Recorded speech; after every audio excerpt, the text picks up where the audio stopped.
রাধানগরের উত্তরপাড়ায় অজয় মণ্ডলের বাড়ির পাঁচিলের উপর বোমা পাওয়া যায়। আজ সকালেই বাড়ির লোক উঠে দেখতে পান। খবর দেওয়া হয় নরেন্দ্রপুর থানার পুলিশকে। পুলিশ এসে ঘটনাস্থল ঘিরে দেয় দড়ি দিয়ে। আপাতত এই রাস্তায় যান চলাচল ও যাতায়াত বন্ধ করে দেওয়া হয়েছে। খবর দেওয়া হয়েছে বোম স্কোয়াডকে। ঘটনা কিছুই জানি না। আমার কাছে অজয় সকালে ফোন করে যে দাদা এখানে একটা আমার পাঁচিলের উপরে বোম রেখেছে। কি করব? ঠিক আছে, ওই অবস্থা থাক, তোমরা ব্যারিকেড করে রেখে দাও। আমি থানাকে কল করছি, থানা আসুক, থানা এলে যা ডিসিশন নেওয়ার নেবে। কে রেখেছে বা কারা রেখেছে সেই বিষয়বস্তু আমরা কিছুই জানি না।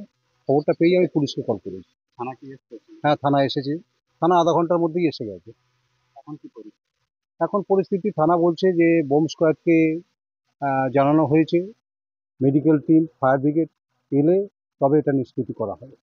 আপনার নাম আর ঠিকানা? আমার নাম সন্দীপ কুমার দাস, সোনারপুর পঞ্চায়েত সমিতি, বারুইপুর সাব ডিভিশন।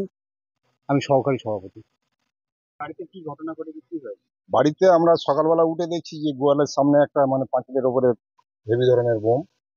তো আমরা চারিদিকে ছোটাছুটি করছি, লোকজনকে খবর দিচ্ছি, আমাদের যারা নেতৃত্ব আছে তাদেরকেও জানাচ্ছি, তারাও এসছে।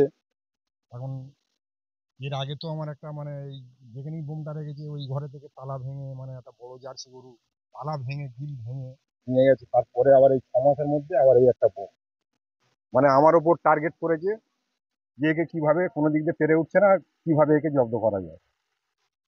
আপনার নাম? আমার নাম অজয় মণ্ডল।